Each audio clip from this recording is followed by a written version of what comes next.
So chapter 11 is Bodhisattva superior practices. We have gone through multiple times. At least we know by now. I hope everyone knows that Nichiren is Bodhisattva superior practices. Right? That is something we are very much aware of. Um, in the Gosho Daishonin says, the Lotus Sutra says that Bodhisattva superior practices will appear now in the latter day of the law to propagate this teaching. But has this happened? Whether or not Bodhisattva superior practices has appeared in this world, Nichiren has already made a start in propagating this teaching. Unquote. Herein, Daishonin is effectively affirming that he himself is Bodhisattva superior practices, and he had appeared in the latter day of the law to spread the mystic law. Got it?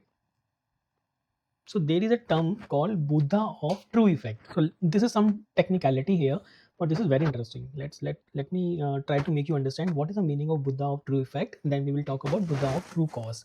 So what is effect essentially?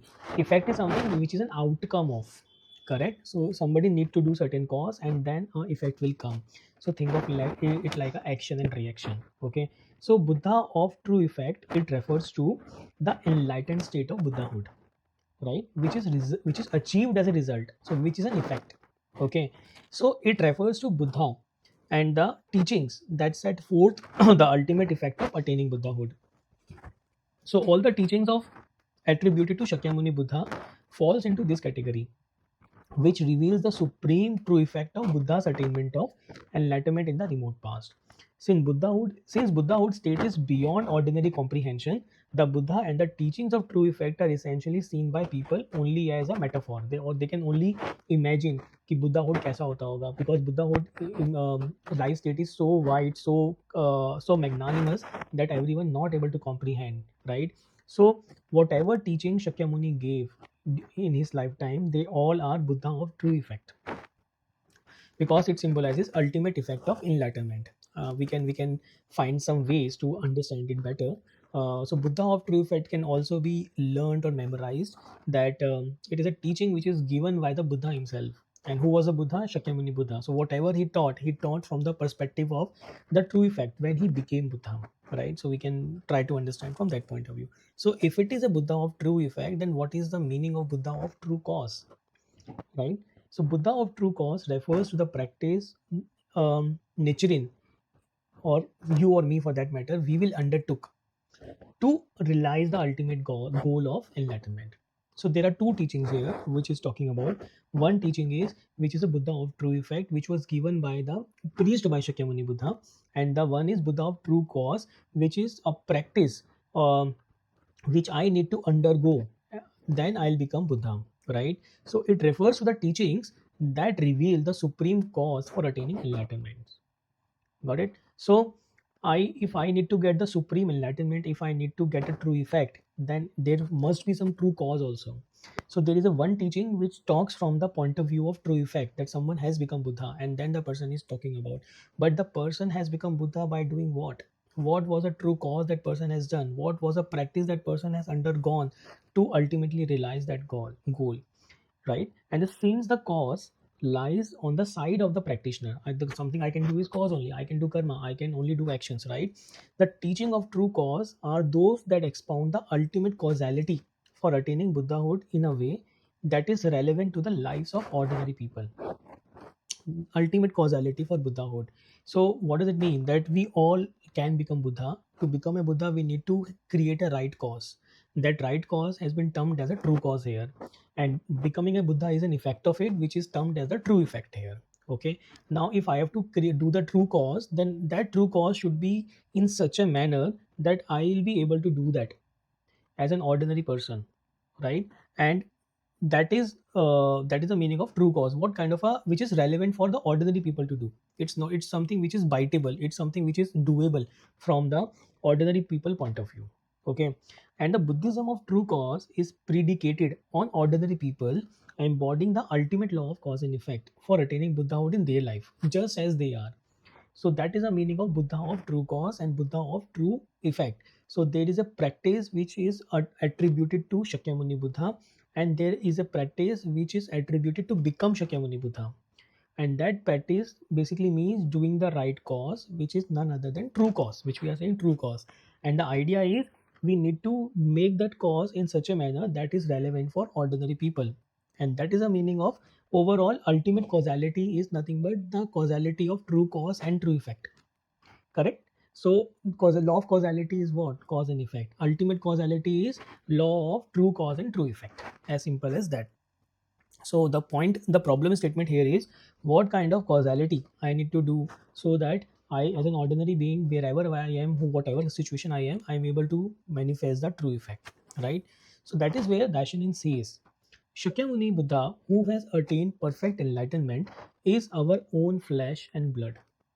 His practices and the resulting virtues are our own bones and marrows. So, when we firmly establish in our lives the merit of practice and the benefit of Buddhahood, we can manifest within us the life state of Buddha of perfect enlightenment. So, what Nichiren Daishonin is saying, which we have studied earlier also, my life, the life of Lotus, the life of Lotus Sutra, and the life of Gautam Buddha is no difference at all, right?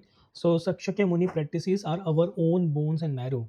So, that is meaning of what it means that he is the same person as ours, and when we make the true cause, then we will be able to get to the true effect also in whatever shape and we are, because it also means we are not putting Shakyamuni Buddha as a deity or as a god, because he's saying that he has the same bones and marrow as you and me are, correct?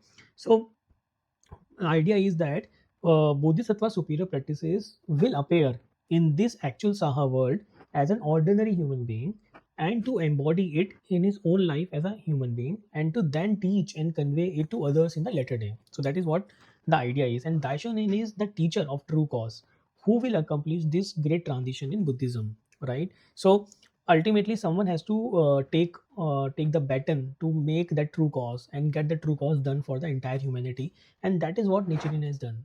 So while the teachings of Shakyamuni Buddha is from the perspective of the true effect, the Nichiren Daishonin teachings are from the point of view of teacher of true cause. Because when we do the right cause, we will be able to obtain the right effect, true effect, in the as an ordinary human being wherever we are, in whatever capacity we are. So when we say Bodhisattva, Nichiren Daishonin said that I am a Bodhisattva superior practices, not directly, indirectly. He has the humility to not say on the face. He was saying in a constructed manner that the as per Lotus Sutra, somebody has to appear in the later day of the law to get the things done, but no one has arrived. I don't know anyone, but I have already started. So in design, he's saying that I am the only one who has started. I am the only one who is putting my life at risk to propagate the laws. So in his life, he has ticked all the boxes which were required to prove that he was the Bodhisattva superior practices. And to that extent, let's talk about Nichiren revealing his true identity. That is what in the Tasunikuchi persecution, where he casting off the transit and revealing the true. So through his struggle as a human being residing in the Saha world, he solidly established in his life the merit of practice and the benefit of Buddhahood. And he came to manifest life state of Buddha of perfect enlightenment. And ultimately he embodied the mystic law. So he demonstrated that kind of a life state of the Buddha of the later day of the law. He overcame all the three obstacles and four devils, and he showed the model of what is the meaning of victorious life condition, right? And when we say casting of the transit and revealing the true, basically revealing his true identity as Buddha of the later day of the law at the time of Tatsunikuchi persecution.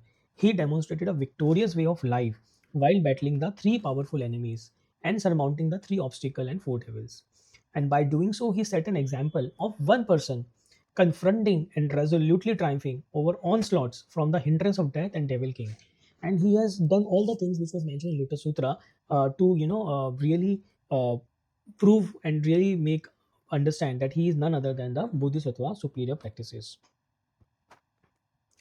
Now, what Bodhisattva superior practice needs to do? He need to held fast to the vow of universal enlightenment. He has to fought persecution without begrudging his life.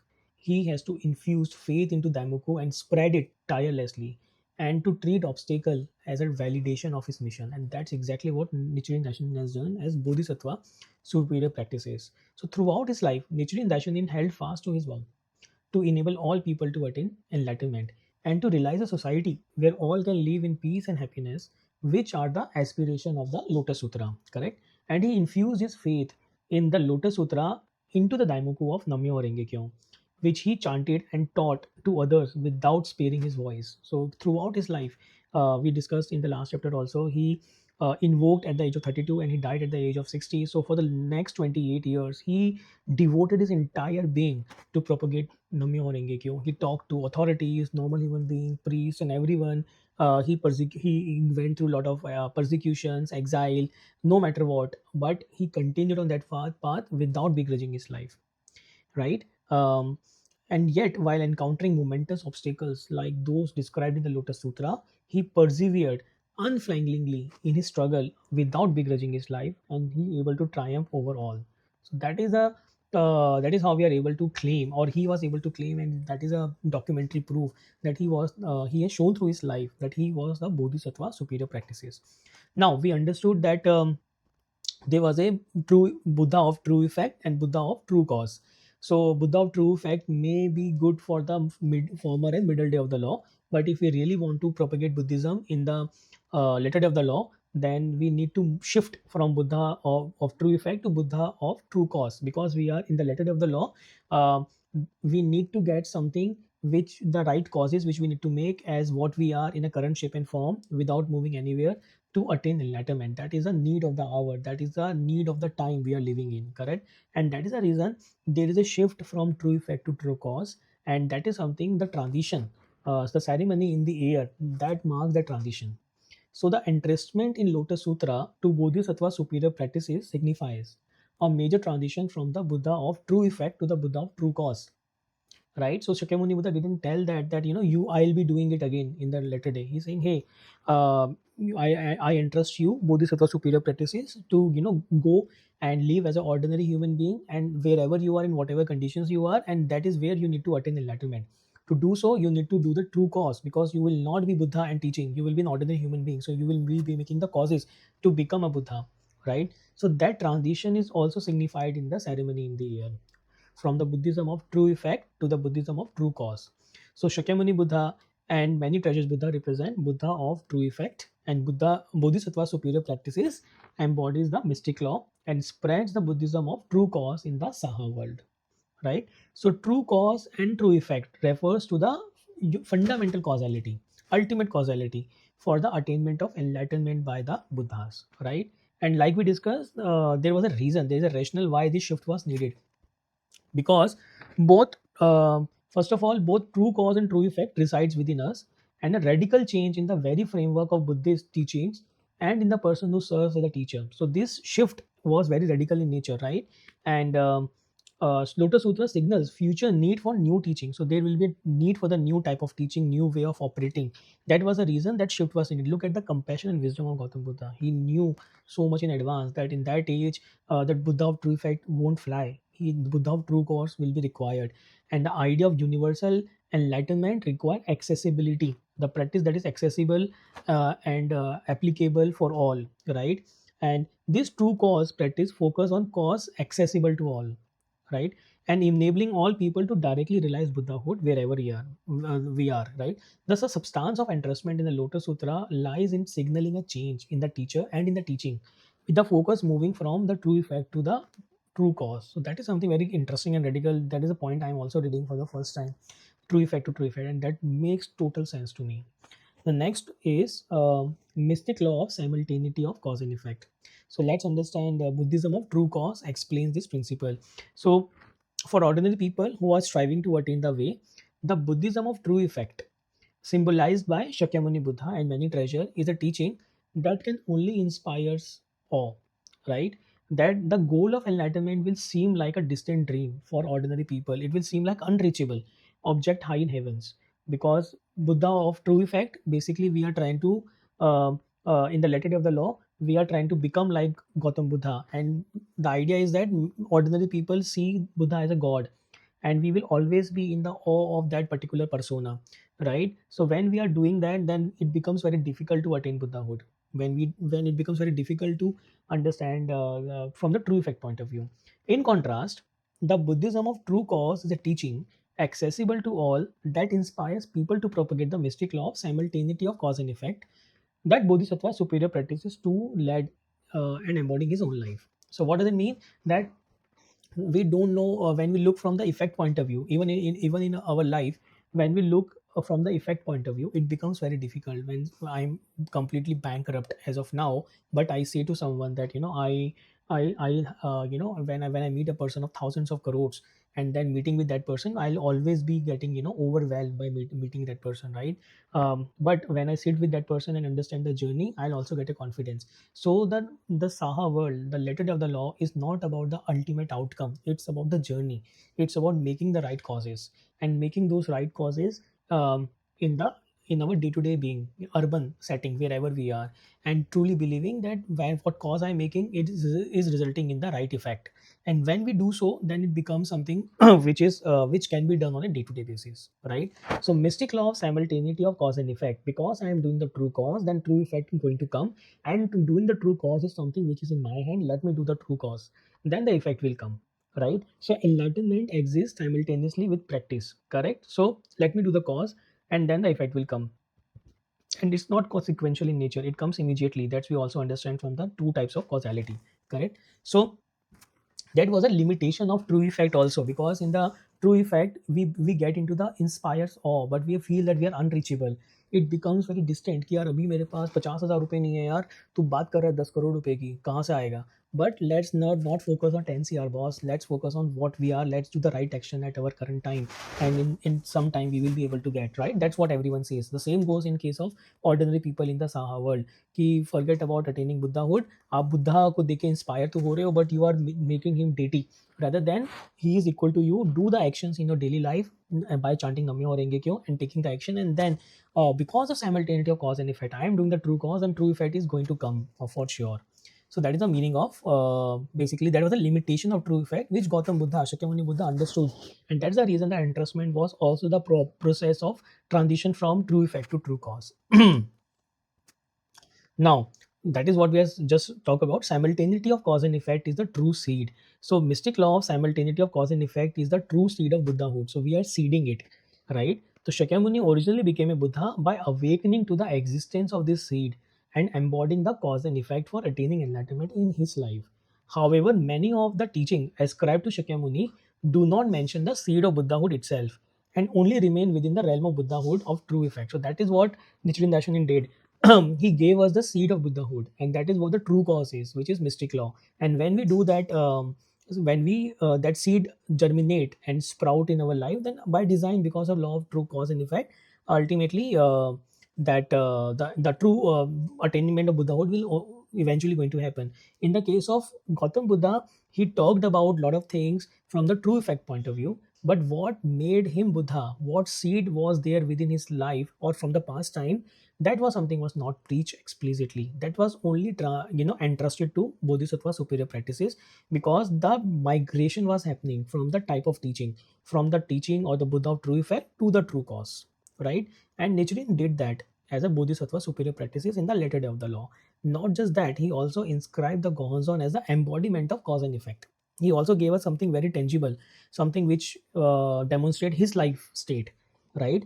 And so the Daishonin inscribed the Gohonzon, the object of devotion, by embodying in the form of mandala, right? The true cause and true effect that he manifested in his own life. Therefore, the heritage of the ultimate law of life and death flows in the lives of those who practice as Daishonin teaches and with the same commitment as he has, right? And we can only deeply inspire others through our own lives, and we can only spur them to embark on inner change through our actions and conduct, as people who are ourselves undertaking this same challenge. So we are all together in it. I'm also struggling, you are also struggling, everyone is struggling, and we all are inspiring each other when we are focused, when we are following the path of mentor and disciple, as many in body, one in mind, and with the Gohonzon as center of our life, we are chanting and creating the true cause.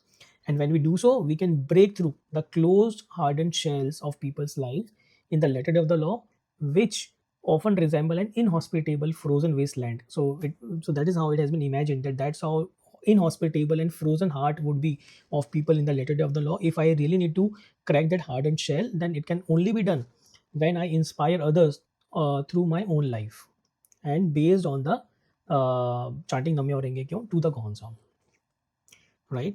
So when we go through. That's the reason actual proof is the main highlight of all the discussion meeting also, correct? Everyone wants to, it's like a showstopper. Why? Because only through actual proof, actual example, we can awaken others, and we are able to break through frozen wasteland of people's hearts, and heritage flows through our actions and conduct in such a manner only. Essentially it means what? Doing our own human revolution. And of course, for following path of mentor and disciple is the key to do the human revolution. So in the Lotus Sutra, the Bodhisattva of the earth, the countless Bodhisattvas who emerge dynamically from the earth when the ground trembles and splits open, come forward to take on this mission. And Bodhisattva superior practices is their leader, right? And Nichiren Buddhism is based on mentor-disciple relationship.